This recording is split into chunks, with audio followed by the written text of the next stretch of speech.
জন্ম, মৃত্যু, বিয়ে এগুলো আল্লাহর হাতে, একথা কতটুকু সঠিক? মেয়েদের বাঁকা চুল পার্লারে গিয়ে স্থায়ীভাবে সোজা করা যাবে কিনা? বিয়ের আগে পাত্রপক্ষকে পাত্রের ছবি দেওয়া কি জায়েজ হবে? বোনদের সম্পত্তির ভাগ যদি ভাইদেরকে বোন দিয়ে দেয় তাকে নেওয়া জায়েজ হবে? বিয়ের অনুষ্ঠানে করার পক্ষ থেকে গেট সাজিয়ে গেটে দাঁড় করিয়ে টাকা আদায় করা কি জায়েজ হবে? স্বামী যদি বউকে হাত খরচের টাকা না দেয় তখন কি স্বামীর থেকে টাকা চুরি করলে গুনাহ হবে? চল্লিশা পালন করা যাবে কিনা? স্বামীকে দেখানোর জন্য নেইল পালিশ বা নেইল স্টিকার এবং নকল নখ ব্যবহার করা যাবে কিনা? ব্ল্যাক ম্যাজিক করলে করণীয় কি? জিন বা শয়তান কি কাউকে হত্যা করতে সক্ষম? কিছু ভাই বলেন একটা হাদিস শুনলে 1000 নফল সালাত বা নফল ইবাদতের সমান, কথাটা কতটুকু সহি? আর বিলম্ব না করে চলুন আমরা শুরু করি আপনাদের প্রশ্নগুলো উত্তর দেওয়ার পালা। শওকত মোহাম্মদ আপনি জানতে চেয়েছেন মেয়েদের বাঁকা চুল পার্লারে গিয়ে স্থায়ীভাবে সোজা করা যাবে কিনা? যাবে, কোনো অসুবিধা নেই, খুব বেশি দৃষ্টিকূট না হলে এবং ফাসেক এবং বাজে মেয়েদের সাথে সাদৃশ্য গ্রহণ করার উদ্দেশ্যে না হলে করা যেতে পারে, অসুবিধা নেই। রুমান হাসান জানতে চেয়েছেন চল্লিশা পালন করা যাবে কিনা? না বোন, চল্লিশা পালন করা যাবে না, কারণ মৃত্যুর পর 40তম দিনে বিশেষ কোনো আনুষ্ঠানিকতার কথা কোনো দিন কোথাও বলা হয়নি। শ্রাদ্ধ এটা লিখে যদি আপনি গুগলে সার্চ দেন তাহলে সেক্ষেত্রে শ্রাদ্ধ সম্পর্কে যে ধারণা পাবেন সেখান থেকে আপনি পরিষ্কারভাবে বুঝতে পারবেন এই চল্লিশা ইত্যাদি এগুলো হিন্দুদের বিভিন্ন বিশ্বাস থেকে আমাদের মধ্যে চলে এসছে, ইসলাম এগুলোকে অ্যালাউ করে না। শাহিনা রিমি জানতে চেয়েছেন বিয়ের আগে পাত্রপক্ষকে পাত্রের ছবি দেওয়া কি জায়েজ হবে? প্রিন্টেড ছবি দেওয়া জায়েজ হবে না, উচিত হবে না, যেহেতু সেটি নিরাপদ থাকছে না। তাদেরকে কোনো সফট কপি দেখানো যেতে পারে, প্রিন্টেড ছবি দিলেও সেটা ফেরত নিয়ে আসতে হবে এবং শুধু ছেলেকেই যেন দেখানো হয় এবং ওই ছেলে পক্ষের কোনো পুরুষ যেন না দেখা হয় সে বিষয়গুলো তাদেরকে সাবধান করে দেওয়া যেতে পারে। তবে সবচেয়ে উত্তম হয় সরাসরি দেখা এই সমস্ত না করে। এরপরে এমডি শাহেদ আপনি জানতে চেয়েছেন কিছু ভাই বলেন একটা হাদিস শুনলে 1000 নফল সালাত বা নফল ইবাদতের সমান, কথাটা কতটুকু সহি? ভাই শাহেদ, একটা হাদিস শুনলে 1000 নফল সালাত এটি কোনো হাদিস দ্বারা বর্ণিত কোনো কথা নয়, এটি মন গড়া কথা। তবে হ্যাঁ, হাদিস শুনলে সওয়াব হবে এতে কোনো সন্দেহ নেই, কিন্তু 1000 নফল ইবাদত বা নফল নামাজের সওয়াব হবে এরকম কোনো কথা কোথাও বর্ণিত হয়েছে বলে আমার জানা নেই। এরপরে নাহিদ জাহান ভুঁইয়া আপনি জানতে চেয়েছেন ফরজ গোসল করলে নামাজের ওযু করতে হয় না, মতামতটি কি গ্রহণযোগ্য? দেখুন, ফরজ গোসল করলে নামাজের ওযু করতে হয় না, এটি গ্রহণযোগ্য তখনই যদি ফরজ গোসলটা আপনি সুন্নাহসম্মত উপায়ে করেন, অর্থাৎ শুরুতে ওযু করলেন এরপরে গোসল করলেন, এরকম যদি হয় তাহলে সেক্ষেত্রে আপনার জন্য আলাদা করে আর ওযু করার প্রয়োজন নেই। সুন্নাত পদ্ধতির গোসল হলো শুরুতে আপনি 2 হাতের কবজি পর্যন্ত ধৌত করলেন, 3 বার কুলি করলেন, নাকে পানি দিলেন, মুখ ধুলেন, হাত ধুলেন, মাথা মাসা করলেন, এরপরে গোসল করে তারপরে শেষে পাও ধুয়ে আপনি বের হয়ে গেলেন, তাহলে এই গোসলের পর আর আলাদা করে ওযু করার প্রয়োজন নেই, এটি হলো সঠিক মত।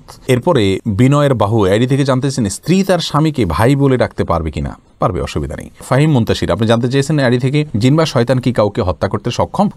জি, তাদেরকে কষ্ট দিয়ে হত্যা পর্যন্ত করে ফেলতে পারে, এটি বিভিন্ন হাদিস দ্বারাও বোঝা যায়। অতএব জিন বা মানুষ হত্যা করে, অনেক সময় এরা জিন মানুষকে হত্যা করে, এটা হতে পারে দুষ্ট জিন। এহসানুল হক মিলন আইডি থেকে আপনি জানতে চেয়েছেন আমি বিয়ে করতে চাই কিন্তু বাড়িতে বাবা মা এখন বিয়ে দিবে না, এক্ষেত্রে কি করব? দেখুন, বাবা মা যদি বিয়ে না দেন আর আপনি বিয়ে না করলে গুনাহে লিপ্ত হয়ে যাবেন, এরকম কোনো ভয়াবহ পরিবেশে আছেন, তাহলে বাবা মাকে অন্য মানুষদেরকে দিয়ে বোঝাবেন যে তাকে গুনাহ থেকে বাঁচতে সাহায্য না করলে তারা গুনাহগার হবেন। আপনার বিয়ের অ্যাবিলিটি আছে, স্ত্রীর ভরণ পোষণ আপনি দিতে পারেন, তারপরেও যদি বাবা মা নিষেধ করেন তাহলে সেটা হবে অন্যায়ভাবে নিষেধ করা, তাদেরকে বোঝানোর চেষ্টা করতে হবে। যদি কোনোভাবে আপনি তাদেরকে বোঝাতে না পারেন তাহলে সেক্ষেত্রে আপনি রোজা রাখবেন এবং সিয়াম পালন করবেন, এবং আপনি যদি প্রাপ্তবয়স্ক হয়ে থাকেন এবং ভয়াবহ পর্যায়ে চলে যায় তাহলে সেক্ষেত্রে আপনি নিজে থেকেও বিয়ের উদ্যোগ নিতে পারবেন। শ্রাবণী আপনি জানতে চেয়েছেন স্বামীকে দেখানোর জন্য নেইল পালিশ বা নেইল স্টিকার এবং নকল নখ ব্যবহার করা যাবে কিনা? করতে পারেন, তবে নামাজের সময় আপনার ওযুর বিষয়টি আপনি নিশ্চিত থাকতে হবে যে ওযুর আগে সে নেইল পালিশ দূর করা এবং আপনার ওযুর কোনো ক্ষতি না হয় সে বিষয়টি নিশ্চিত করা, এটি আপনাকে করতে হবে। ফরহাদ ফাহিম জানতে চেয়েছেন বোনদের সম্পত্তির ভাগ যদি ভাইদেরকে বোন দিয়ে দেয় তাকে নেওয়া জায়েজ হবে? হ্যাঁ, বোন যদি সত্যি একেবারে অন্তরস্থল থেকে আল্লাহ তাকে অঢেল দিয়েছেন, অনেক বেশি দিয়েছেন, ভাইদের প্রতি দয়া করে তারা ছেড়ে দেন, নিজে থেকে সেরে নেওয়া যাবে, কোনো অসুবিধা নেই। এরপরে রেশমা বিনতে নজরুল জানতে চেয়েছেন গোসল ফরজ থাকা অবস্থায় মোবাইলে কোরআন তেলাওয়াত শোনা এবং দুরুদ পাঠ করা যাবে কিনা? শুনতে পারেন তেলাওয়াত, কোনো অসুবিধা নেই, আর দুরুদ পাঠ করতে পারবেন, অসুবিধা নেই, তবে দ্রুততম সময় গোসল করে ফেলা উচিত। জুলি আপনি জানতে চেয়েছেন স্বামী যদি বউকে হাত খরচের টাকা না দেয় তখন কি স্বামীর থেকে টাকা চুরি করলে গুনাহ হবে? দেখুন বোন, হাত খরচের টাকা যদি না দেন স্বামী, আপনি চুরি করে হাত খরচের টাকা নিতে পারবেন না। আপনার মহারণার টাকা আছে না, আপনি কেন মহারণার টাকা নেননি? অনেক মা বোনরা ছেড়ে দিয়েছেন, আপনি হয়তো সে কাজ করেছেন, তাহলে চুরি করার প্রয়োজন তো হওয়ার কথা নয়। যদি মহারণার টাকা থেকে থাকে, মহারণার টাকা থাকলে সেটাই রেখে আপনি খরচ করবেন, এর বাইরে আপনি প্রয়োজন হলে আপনার যদি নিতান্ত প্রয়োজন হয়, একান্ত প্রয়োজন হয়, আপনার চিকিৎসা, আপনার খাবার দাবার, সেগুলোর জন্য তা আপনি সে কৃপণতা করলে আপনি চুরি করে নিতে পারেন তার কাছ থেকে যতটুকু প্রয়োজন ততটুকু। কিন্তু হাত খরচ বলতে এক্সট্রা যে খরচ, এটার টাকা তার কাছ থেকে আপনি চুরি করে নিতে পারেন না, আদায় করে নিতে পারেন কোনোভাবে তার সন্তুষ্টির মাধ্যমে। গোলাম আজম আইডি থেকে জানতে চেয়েছেন, বিয়ের অনুষ্ঠানে করার পক্ষ থেকে গেট সাজিয়ে গেটে দাঁড় করিয়ে টাকা আদায় করা কি জায়েজ হবে? না, এটা জায়েজ তো নয়, এটা হলো অত্যন্ত নিকৃষ্টতম চাঁদাবাজি এবং এক প্রকারের ডাকাতি। দাওয়াত দিয়ে এবং তা গেট থেকে টাকা আদায় করা, গেটে দাঁড়িয়ে, এটা চরম অসভ্যতা এবং এটা জায়েজ নেই। কাউকে দাওয়াত দিলে তাকে শুধু খাওয়াবেন, বরং কোনো গিফট, তথাকথিত গিফট, এটা তো গিফট না, এটা হলো চাঁদা, এটা নেয়ার কোনো সিস্টেম রাখবেন না। কেউ গিফট দিতে চাইলে সে নিজে সেদে দিয়ে আসবে। জান্নাতুল নাদিব জানতে চেয়েছেন, জরুরি কাজ থাকলে আজানের আগেই নামাজ পড়ে ফেলা যাবে কিনা? যাবে, ওয়াক্ত হয়ে গেলে যাবে। সোহেল রানা জানতে চেয়েছেন, ইউটিউবে অনেক ভিডিও দেখার সময় শুরুতে সালাম দেয়, সেগুলোর জবাব দিতে হবে কি? দেখুন, জবাব দিতে পারলে ভালো, বিশেষ করে কমেন্টের মাধ্যমে জবাব দেওয়া উচিত। তবে এই সালামের উত্তর দেয়া সরাসরি ওয়াজিব হবে বলে আমি মনে করি না।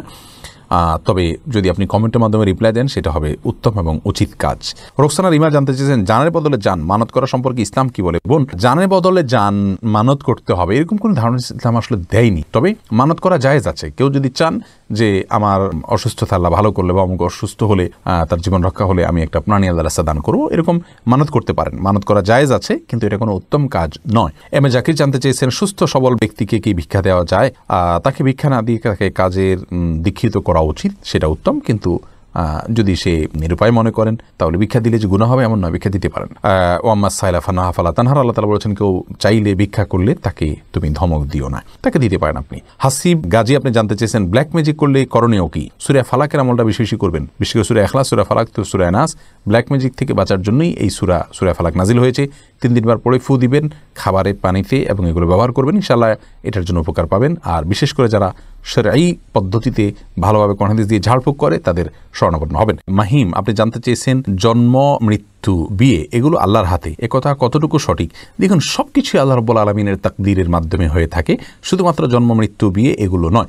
আমরা যে বলি যে জন্ম, মৃত্যু, বিয়ে এগুলো আল্লাহর হাতে, এটি আংশিকভাবে আল্লাহ রাব্বুল আলামিনের কুদরতকে, আল্লাহ রাব্বুল আলামিনের তাকদীরকে মেনে নেওয়া। তার মানে বাকিগুলো কার হাতে? বাকিগুলো কি আল্লাহর হাতে? মানে আল্লাহর হাতে না, সবগুলো আল্লাহ রাব্বুল আলামিনের হাতে। আমাদের কি হবে, কি না হবে, কোথায় খাবো, কোথায় মারা যাব, সবগুলো আল্লাহ রাব্বুল আলামিন জানেন এবং তার কন্ট্রোল। আফরা আহসান জানতে চেয়েছেন, টাকনুর নিচে কাপড় পরার হুকুম বিষয়ে কিছু বলেন দয়া করে। দেখুন, টাকনুর নিচে যদি কাপড় কেউ পরিধান করেন, সেটি গুনাহের কথা, সেটি হারাম কথা, তার সে অংশ জাহান্নামে যাবে। অতএব টাকনুর নিচে কাপড় পরার বিষয়ে আমাদেরকে সাবধান থাকতে হবে পুরুষদের জন্য। মেয়েরা অবশ্য আপনার টাকনুর নিচে কাপড় পরাটাই তাদের বরং কাম্য। রাসূল করিম সাল্লাল্লাহু আলাইহি ওয়াসাল্লাম বলেছেন, মা আসফাল কাবা মিনাল ইজারি ফিন্নার, পুরুষদের জন্যই বলেছেন এটি, অর্থাৎ টাকনুর নিচে যে অংশ থাকবে সেটি জাহান্নামে যাবে। আর যদি সে অংশ জাহান্নামে যাবে, বাকিটুকু তো আর জান্নাতে থাকবে না, তার মানে পুরোটাই জাহান্নামে যাবে। এটি হারাম, কবিরা গুনাহ।